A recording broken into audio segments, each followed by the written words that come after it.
Chico, don't be discouraged because the man he ain't so hard to understand. Good morning, actually. Usually it's good evening, but hey, it's morning time now. I'm giving you a morning podcast. This is Funny Like a Clown podcast with your host Dennis Worth, episode 40. We're rocking them out November 25th, I guess, 2019. As always, Funny Like Clown Podcast is brought to you by G Vegas Buffalo Sauce. For the spicy, sweet, savory taste of game time, there's only one G Vegas available at www.gvegas.webs.com. And I said I'd try to do them more consistent, so if I got to wake up in the morning to do them because I'm too tired at night, then that's what I'll do, man. Hey, whatever it takes, right? We are here to discuss comedy legend Freddie Prinze. And, man, what a short but storied life he lived. Man, a lot to go over here. The rise, the fall, the good, the bad, the ugly. What can you say about this guy? You know, I guess he was the first of a long list of troubled comedians, people that looked at comedy as a outlet because I mean Robin Williams, he's your typical nowadays you look at him how he covered up his depression and stuff with comedy, and this guy was one of the originals that did it. Stand-up comedian and star of Chico and the Man, one of the hit shows of the 70s. Let's dive right into it here, man. As a child, his mom enrolled him in ballet classes to deal with a weight problem when he was a young kid. So when he was in high school, he auditioned for the Performing Arts Club where he could continue to do ballet, and that introduced him to drama once he got into the Performing Arts Club, where which everybody, ballet, guys doing ballet, what kind of guy does ballet? Well, let me tell you, in the 70s, dance was everything. It was disco. I mean, you know how to dance, you got the pussy, man, okay? That's the bottom line right there. So you want to fault the guy for doing ballet, you go get the girls Freddie Prinze did, then come talk to me, okay? So this guy, did his talent, loved to do ballet, took it out on the dance floor, and if you could dance, you got the girls.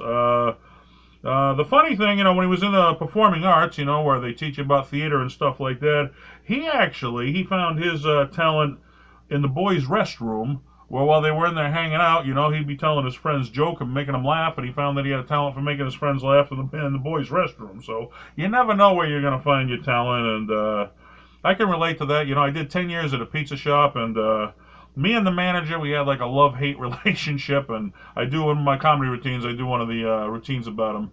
And, he had his ideas of how to run the store, and I had my ideas, and we've both been in the business so long, and we used to argue back and forth, and, you come up with the biggest insult you could possibly think, and, nobody took offense to it. Back in the 80s, you could talk about a guy's mother, and he could understand it was a joke. You're not actually making fun of his mother. It's not like today when everybody gets offended by everything. So, but our arguments became so legendary, okay, that like other employees, they love listening to it so much. On their day off, they'd stop into the pizza shop and just hang out just to listen to us argue because the arguments became so entertaining to the rest of them. So, you never know where you're going to find your niche for comedy. And, a lot of my stuff I use in comedy, if you're an insult comic, goes back to those arguments, I mean, I was performing, in front of my coworkers all that time, before I even did my first comedy show, performing in front of a crowd. So, you never know when you're going to find your niche for stand-up comedy. Once he found his niche for comedy his senior year in high school, he dropped out to pursue his love of stand-up comedy. And, some people, it takes people longer than others to find their niche in life. And I'll tell you, I wish I knew I loved stand-up earlier than I actually did, and I wanted to try it. But it ain't like you put it on a job application. I never knew how to get started, and I grew up in a rough household where my father wasn't very supportive. He was a abusive man, as Freddie Prinze dealt with here, come to find out, with his ex and stuff. But once he quit high school, he worked in New York at the Improv and Catch a Rising Star. He was actually born Frederick Kruetzel. His father was German, his mother was Spanish.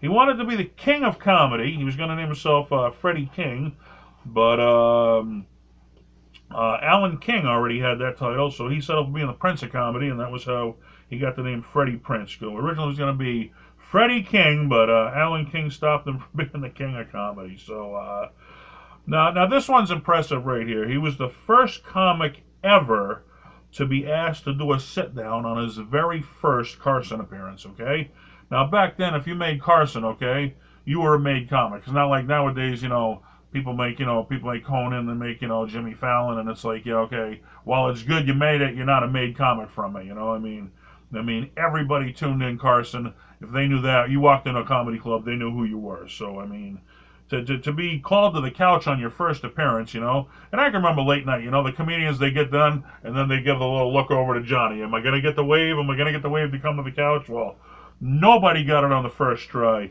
Freddie Pinch nailed it on the first try. He went over, and he went on, from that, he went on to guest host the Tonight Show several times, and he also made an appearance on the Midnight Special, which a lot of the young kids now look it up. The Midnight Special, nobody knows what it was. It don't get the notoriety it does, but back then all the stars did the Midnight Special, and if you got on there, it was not as special as the Tonight Show, but it was certainly a memorable thing because there weren't many meccas. There weren't many TV shows that a stand-up comedian could get on. The Tonight Show was it. I mean, rarely you do an appearance on some other shows, but I mean, it's not like today where you got, YouTube and the internet and, a comedy club on every corner. I mean, back then, you had to give up your art, man.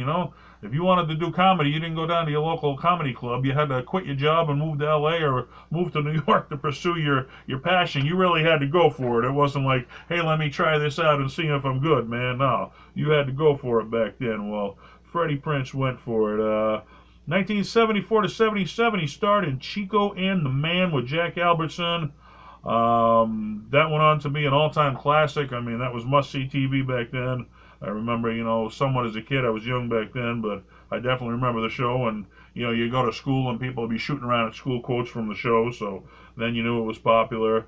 He was about to do some of the Dean Martin celebrity roasts, which, I mean, only the top talent of the time got on those with Dean, man. That was, the legends of the time, the Don Rickles, the Sammy Davis Jr.'s, the Rat Pack. I mean, you had to be at the top of your game to be invited to one of those, and certainly he was. He released his own comedy album titled Looking Good, which was one of the catchphrases from the show. I remember that on the show. Looking good, man.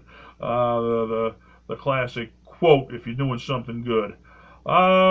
He did a made-for-TV movie, The $1 Million Ripoff. I don't remember watching that. I don't remember if it was a hit or not, but certainly, the success from Chico, Chico and the Man, certainly he got him his own TV movie, which, not everybody was getting those. So, I mean, just he was one of the first Spanish icons, I guess you'd say, and not in the country where in music, the Spanish they had made their way into that, but I mean in comedy, I'd say he was one of the very first well-known Spanish comedians of the time. So that was paving the way. I mean, who was the first black baseball player? Well, who was the first Spanish comedian? And so it might not have been Freddie Prinze, but he was the first blockbuster one, that people really looked up to. So that was cool.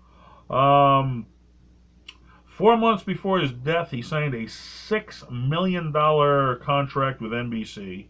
And I mean, $6 million today is a lot of money. For the 70s, $6 million was buco bucks. So that shows you how big of a star he was. They don't just give that to anybody. So they wanted old Freddie to stick around. NBC didn't want to lose him. 1975, he married Kathy Barber and had Freddie Pinch Jr., who is now an actor, and you can see him, well, not in a lot, but some of the comedy specials talking about his dad now.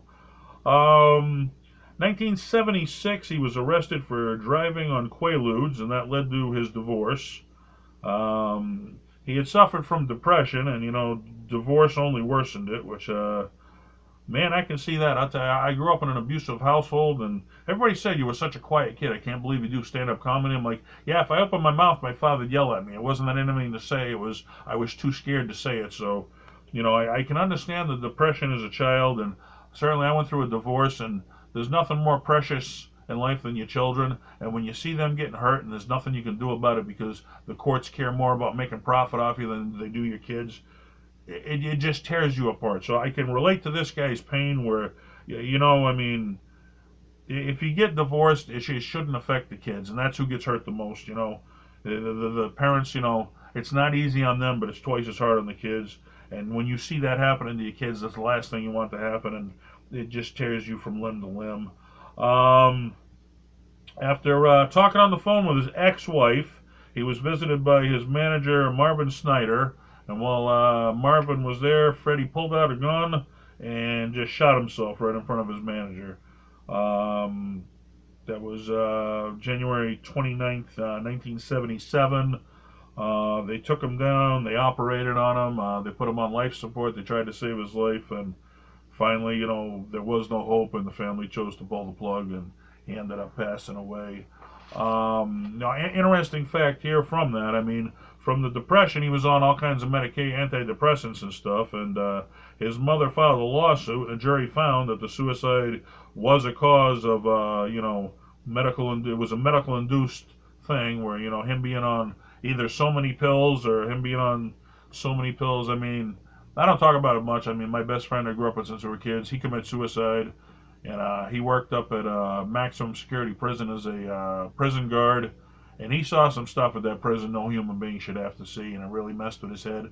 And he was on antidepressants, and his wife said, one day he woke up and said, I don't like these, I'm not going to take them anymore. She said, well, you're going to get angry again. He's like, well, then I'll get angry. But, you can't play doctor. If a doctor puts you on that stuff, quitting cold turkey, that's worse than, that's really going to mess with your head worse. You got to be weaned off of that stuff. So he quit cold turkey. He ended up committing suicide. And I think something similar like that happened to Freddie, where, he was on either so much pills that messed with his head, or he tried to get off the pills and it messed with his head because of his depression. And I'm not into the Scientology thing, folks, like Tom Cruise, but I'll tell you, the mind, it's a thing you shouldn't be messing with, man. And certainly when you start messing with somebody's mind and pills, you're asking for trouble. And I'm not saying some people don't need it, I mean, some people do suffer from mental illness, but I think we're too quick as a people to diagnose people with mental illness, I mean, I went through it with my ex, my kid started acting up because, he didn't like her boyfriend, so she wants to take him to a psychiatrist, and we weren't in that office 2 minutes. He's ADHD, put him on pills. I'm like, wow, 2 minutes in, you haven't heard the story, ain't heard nothing, and she's already, so we're too quick. We're too quick to mess with a people's mind. But let's get back to Freddie Prinze here. His son never discussed his father's death until 2015 documentary Misery Loves Comedy, which actually, after I prepared for this interview, I actually went on YouTube and I watched Misery Loves Comedy, and it was very informative. It shows, Freddie's not the only one. I mean, Sam Kinison, Chris Farley, Belushi, just a long list of people that turn, Robin Williams, that turned to comedy, to hide their pain, because, I mean, like I said, I missed out on so much laughter as a kid. We weren't allowed to be happy. My father wouldn't allow it. So, I mean, as an adult, I turned to comedy, and I'm making up for all the fun times I never had back then. Now I'm trying to, be twice as happy now, telling jokes and stuff. It's like it's a release. I remember, when I went to school, were you the class clown? Yeah, that was the only place, I was allowed to be happy because my father wasn't around. I go to school, of course I was a class clown. That was where I found humor, which I wasn't allowed to experience at home. But I'd suggest watching Misery Loves Comedy. It's on YouTube. I'd suggest checking it out. Prince's mom wrote a book, Can You Hear the Laughter? Which, I'm sure she talked about, the pain of her son, being this great star and how hard he worked to have it, and it was all tore away from him because of, a bad divorce and depression and the stuff he went through in life. But some of the most depressed people, that's what they turn to comedy. That's where, everybody think, boy, this guy's a fun-loving guy. No, he's probably the most miserable guy, and this is how he's dealing with it, Prince's death was a focal point in the movie Fame, which I never saw the movie Fame, but I do remember it was a big blockbuster hit, and they actually filmed some of the scenes in the high school, where the Performing Arts Center where Freddie Prinze took his class in high school. Some of it was focused around that movie. He was the inspiration for it. In 2001, TV Land began doing reruns of Chico and the Man. Now this introduced them to a whole new generation where, TV Land, they're bringing back a lot of the old classics and stuff, which I love, which Good Times, which I hear they're going to be making a remake of Good Times, which, how do you touch a classic like that? Who's going to pull that up? And I remember I booked Jimmy Walker, and I was thrilled to work with, one of the guys I watched on TV growing up with, and certainly for TV Land, to bring that back to a whole new generation, that's great. And a lot of that stuff's happening on the internet. You got YouTube is bringing out the Karate Kid. You got Netflix. They're doing, they're going to get the next Beverly Hills Cop from what I hear. Netflix, Eddie Murphy's stand-up comedy specials that are coming back. Even I'm gonna do it, and man, I've been holding off. But Disney's got the new Mandalorian, the Star Wars thing. I'm a Star Wars nut, so times are turning toward the internet, and I'll tell you, TV is going to be a thing of the past. It's written on the wall. Everybody's going to their tablets or their computers to watch TV now. TV, in a few years, you can say bye-bye to it. It's going to be the new way you watch things. It's going to be on your cell phone or your tablet.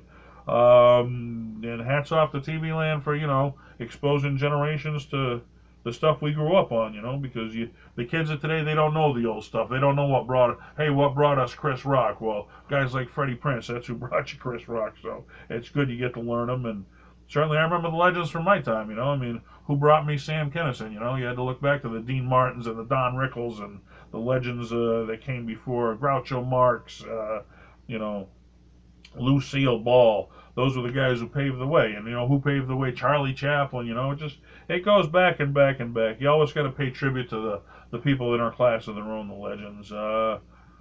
Let's see. In 2004, Prince received a star on the Hollywood Walk of Fame. And, that was, I guess, the revitalization of his name after TV Land began running Chico and the Man. Everybody said, he definitely deserved it. And, which I thought was cool, actor George Lopez, he's credited with paying for Freddie's star to be there. So hats off to George Lopez. There's a guy, didn't forget where he came from. He paid back. It's always good to pay back. I remember Sam Kinison. He threw a big benefit show for Sally Marr. That was Lenny Bruce's mom. Because Lenny Bruce, he broke the rules, man. He paved the way. You'd get arrested if you told dirty jokes in public back then. He paved the way for all these guys to do it. And he said, Sam said everybody forgets about this woman, man. Nobody does crap for her, and they should pay tribute to Lenny Bruce and take care of his mom because, she didn't have any money. Lenny Bruce, he didn't make the big bucks, but he paved the way, man. He's a legend because of what he did for other people to be able to make the big bucks. So that's always a cool thing right there.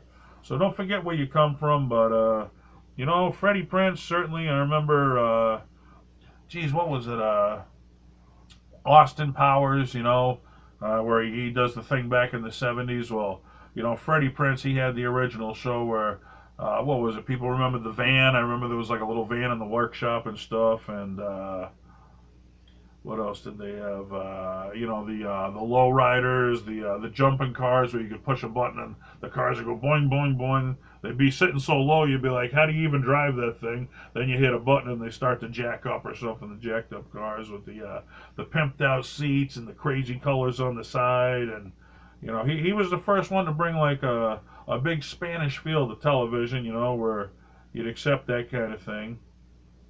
And let's see. Things working good today. Let's see what the fans had to say about him. Mike Jacob chimed in, was on Chico and the Man with Jack Albertson. That was his co-host on the show there, the old man. And Johnny Valdez Gould said, I love that show. And certainly it wasn't on only a couple seasons, but man, everybody watched it for the time it was on. Rodney Worth writes in, saw him on the Johnny Carson when I was 4. No idea why I was up.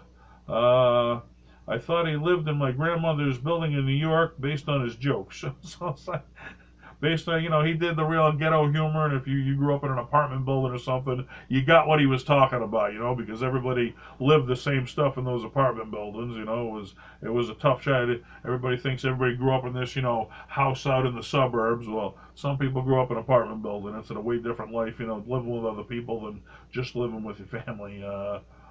Rodney Kid Rank Fabian, sometimes the funniest people hurt the most, and certainly, we touched on that. Comedy, it's a way you deal with your pain, laughter is the best medicine. If you're hurting, you're looking for laughs, I remember when I broke up with one girlfriend, I was so depressed about it, I went down to the record store. We had record stores back then, and I bought about $70 worth of comedy CDs, and half of them I didn't even know who they were. I just grabbed whatever was there. I said, you know what? I need some laughter in my life, man. I'm so depressed, and that was my medicine. Listening to those comedy albums made me laugh at a time when I didn't want to laugh. So, that's what comedy does to you. It makes you laugh at a time you're so depressed you don't want to laugh. So, you're looking for the laughter because it's gone from your life. Dan Thomas, he mentioned the van that he had on Chico and the Man. Certainly, that van was in every episode, and you kept rooting for them to get the thing built, man, because they were working on it in a garage forever and ever.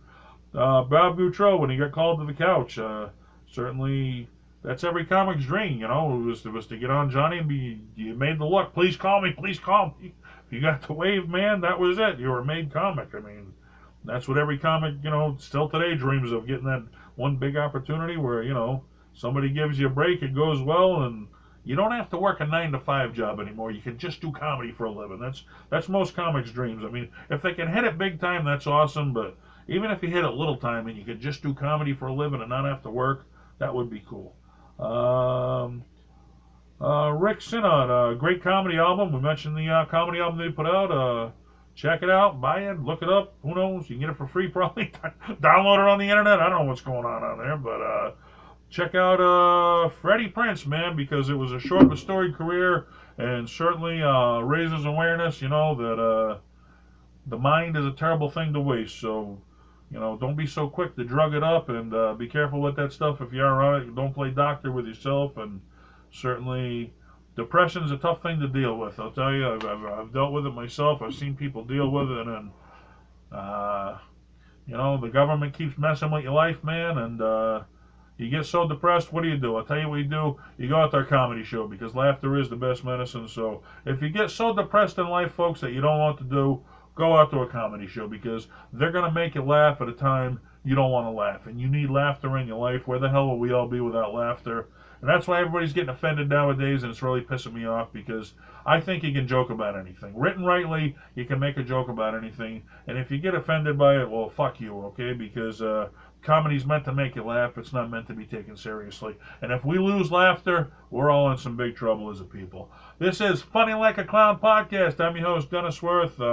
Until next time, I'm going to start having guests on again, so get ready for some guests coming on, and be ready for the fun. Until then, keep laughing, folks. Good night.